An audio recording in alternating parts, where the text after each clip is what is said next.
এই জাতিকে যারা সালমান মুক্ত করলো তাদেরকে কি বলবো, যথেষ্ট কৃতজ্ঞতা জানানো হবে। সালমানের মতো একটা দানব মাফিয়া ডন যে সবগুলো ব্যাংক খেয়ে ফেলেছে, দেশ খেয়ে ফেলেছে।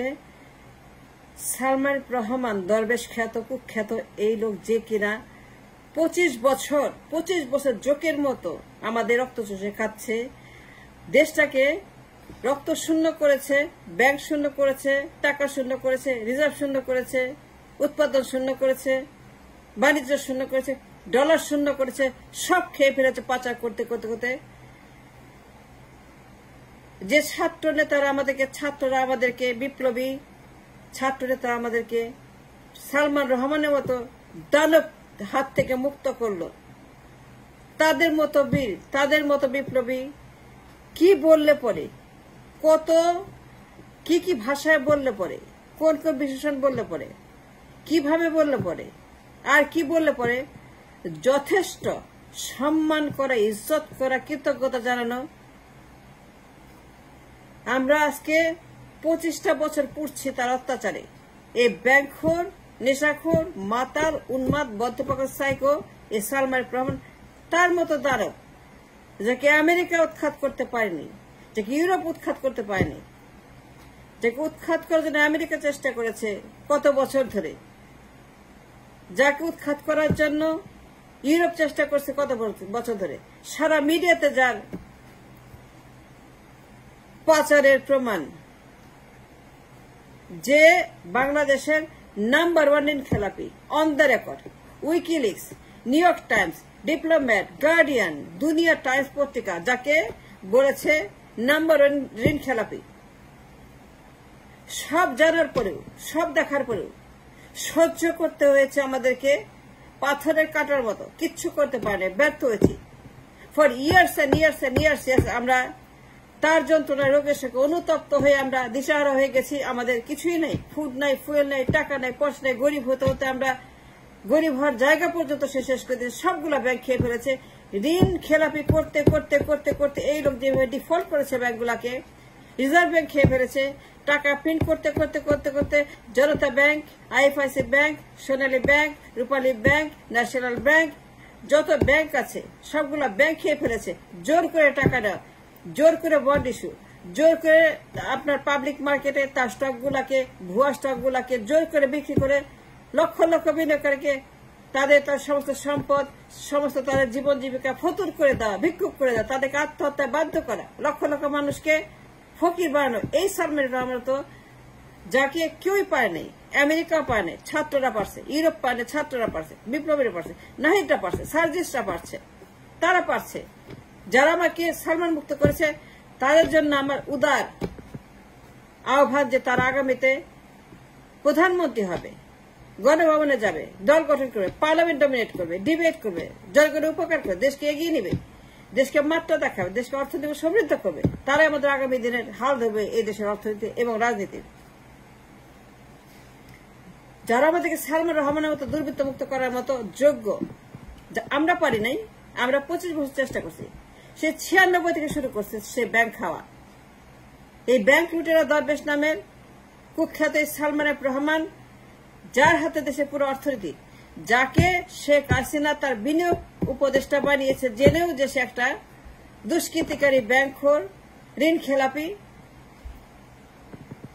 নিউ ইয়র্ক টাইমস 2010 সনে নিউ ইয়র্ক টাইমস তাকে শীর্ষ ঋণ খেলাপি বলে উপাধি দিয়েছিল।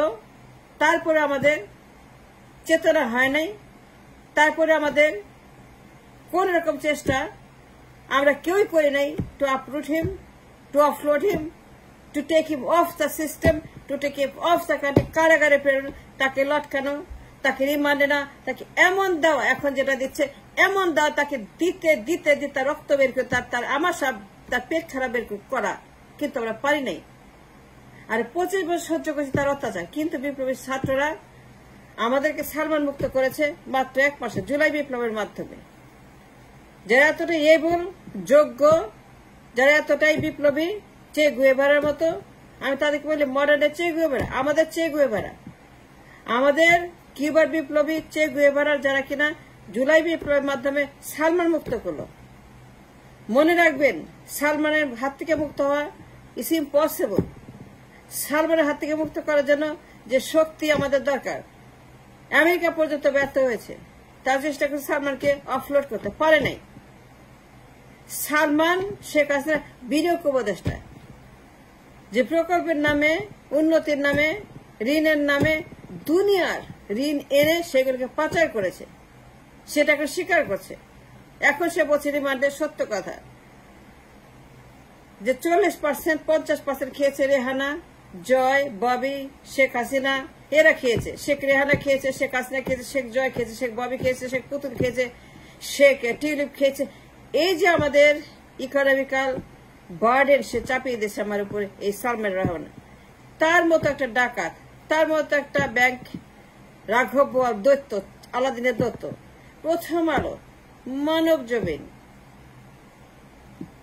প্রথম আলোর মতো একটা বিশাল আর্টিকেল মানব জমিনে, আমাদের দেশের অনেকগুলো পত্রিকাতে, ইংরেজি পত্রিকা, বাংলা পত্রিকা, Arab Times, New York Times, Washington Times, England Times, Europe Times, Canada Times, দুনিয়ার টাইমস, দুনিয়ার ফিনান্সিয়াল পত্রিকা, কে লেখে নেয় তার সাথে ফিনান্সিয়াল ক্রাইমের বিরুদ্ধে, যে সে একটা নাম্বার ওয়ান ঋণ খেলাপি, যে টাকা প্রিন্ট করে ঋণ নেয়, সে বন্ড ইস্যু করে ঋণ নেয় খেলাপি করার জন্য, চুরি করার জন্য, গুন্ডামি করার জন্য, পাচার করার জন্য, ঋণ খেলাপি করার জন্য, ইচ্ছা করে ঋণ খেলাপি হয়। সোনালী ব্যাংক মেরে দিয়েছে, পদ্মা ব্যাংক মেরেছে, ন্যাশনাল ব্যাংক, জনতা ব্যাংক, আইএফআইসি ব্যাংক, এমন করে ব্যাংক নেই সে চুরি করে নেই। সে সবগুলো ব্যাংককে ডিস্ট্রয় করে শেষ করে দিয়েছে। এখন ব্যাংকগুলো রক্ত শূন্য, ব্যাংকগুলো এখন ব্লিডিং। সবগুলা ব্যাংক এখন কি অবস্থা? টাকা প্রিন্ট করে সে বন্ড নিয়েছে, টাকা প্রিন্ট করে চুরি করেছে। গভর্নর রোগ শেখ হাসিনা সব তার হাতের তলে, সবগুলোকে নিয়ন্ত্রণ করতো এই ডাকাত, এই ব্যাংক ডাকাত, ঋণ খেলাপির ডাকাত। আচ্ছা 25 বছর ডাকাতি করছে, কেউ আমরা পাইনি তার থেকে মুক্ত হতে। সবগুলা ব্যাংক সে খেয়ে ফেলেছে, স্টক মার্কেট খেয়েছে, ডলার খেয়েছে, রিজার্ভ খেয়েছে, বাণিজ্য খেয়েছে, ট্রেড খেয়েছে, পাচার করেছে, ইংল্যান্ডে পাচার করেছে, রেহানাকে দিয়েছে, হাসিনাকে দিয়েছে, আমেরিকাতে দিয়েছে, বেগম পাড়া দিয়েছে, সুইস ব্যাংকে দিয়েছে, অফশোর অ্যাকাউন্টে দিয়েছে, সিঙ্গাপুরে দিয়েছে। এই সালমান রহমান তার সমস্ত company registered in offshore. You know what that means? You know what that means? Do you understand what saying? Registered in offshore তার মানে কি? তার মানে কি? তার কোন সম্পদ আপনার নাকালের বাইরে, তার কোন সম্পদ হদিস পাবেন না, একটা পেনও আনতে পারবেন না, কারণ ওইগুলো অফশোর হয়ে গেছে, ওগুলো অন্য ধাতে চলে গেছে, অন্য আইনে চলে গেছে, সিঙ্গাপুরের আইন, সে আইনে আপনার কোনো অ্যাক্সেস নাই, একটা পেনও আনতে পারবেন না। এই মাপের ডাকাত, এই মাপের দানব, তার মতো বড় ডাকাত, তার মতো বড় ব্যাংক দানব সারা বিশ্বের মধ্যে 10 জনের মধ্যে একজনের সালমান রহমান। তার হাত থেকে যারা আমাকে মুক্ত করেছে, সে বিপ্লবী সূর্য সেনদেরকে, বিপ্লব চে গোয়েভারদেরকে আমি মনে করি যে আগামীতে তারাই রাষ্ট্র পরিচালনা করবে। আমি চাই তার দল গঠন করুক, এখন থেকেই তৈরি হোক, এখন থেকে তারা সমস্ত ইউনিভার্সিটি, কলেজ, স্কুলে তারা লিড করুক দ্য স্টুডেন্টস। আমাদের যে তরুণ একটা শক্তি আছে, the youth power, the young generation, the youth mind, the youth soul, the youth blood, তারুণ্যের যে শক্তি, এইগুলাকে এখন থেকে তারা তৈরি করুক আগামীর দিনের জন্য, যেন এই রাষ্ট্র ভবিষ্যতে আমাদের 52 বছরের যে নাইটমেয়ার, সেখানে আমরা না যাই। এই তরুণেরা আমাদেরকে আগামীর পথে এগিয়ে নিয়ে যাক, যেন এই দেশের মানুষ আর কষ্ট না করে, না খেয়ে না থাকে। বন্যা, দুর্ভিক্ষ, মঙ্গা, খরা, ডেঙ্গু ক্রাইসিসের কোনো শেষ নাই। আমাদেরকে গিনিপিগের মতো, মশার মতো, মাছির মতো, ছাগলের মতো, গরুর মতো আমার মানুষদেরকে ট্রিট করা হয়। আমার মানুষগুলো যেন মানুষ না, আমার গরিবেরা যেন মানুষ না। তারা অনাহারী, তারা বন্যায় আক্রান্ত, তারা করোনায় আক্রান্ত, তারা অভাবে আক্রান্ত, তারা বেকারত্বে আক্রান্ত। তাদের কোনো ক্রাইসিস শেষ নাই, তাদের কোনো চাকরি নাই, বাড়ি নাই, টাকা নাই, কিছুই নাই। 52 বছর অভিশাপ। এই সালমানরা আমাদের দেশের সবচাইতে বড় ক্রাইসিসের 1 নাম্বার কারণ। আর 1 নম্বর কারণ কি, যারা উৎখাত করেছে এবং এই দেশকে যারা সালমান মুক্ত করেছে। আমি ছাত্র সমাজকে আমি বলবো, আগামী নেতৃত্ব আপনাদের হাতে। আপনারা দল গঠন করেন, এখন থেকে দল গঠন করেন, এখন থেকে আজ থেকে, এই মুহূর্তে, এই সেকেন্ড থেকে সময় নষ্ট করবেন না। আপনারা এখন থেকে তৈরি হয়ে যান যে আগামীর পার্লামেন্টে যখন ডক্টর ইউনূস নির্বাচন দেবেন, যখন ইউনূস তৈরি হবেন, নির্বাচন দেওয়ার মতো রাষ্ট্র কাঠামো, রাষ্ট্র সংস্কার, রাষ্ট্রের পরিমার্জনা শেষ হবে, রাষ্ট্র যখন তার কবর থেকে, তার চিতা থেকে আবার রাষ্ট্র হয়ে উঠবে, সংস্কার যখন শেষ হবে, অর্থনীতি, রাজনীতি, সামাজিক নীতি, ন্যায় নীতি, আমাদের সেনাবাহিনী, জুডিশিয়ারি সবকিছু যখন সংস্কারে পরিপূর্ণভাবে আবার নতুন করে একটা সৃষ্টি হবে আমাদের রাষ্ট্র, সেই পার্লামেন্টে, সেই নির্বাচনে আগামীর এই তরুণদেরকে পার্লামেন্টে যেতে হবে। They must represent 90% of the power. They must represent the highest power in the government.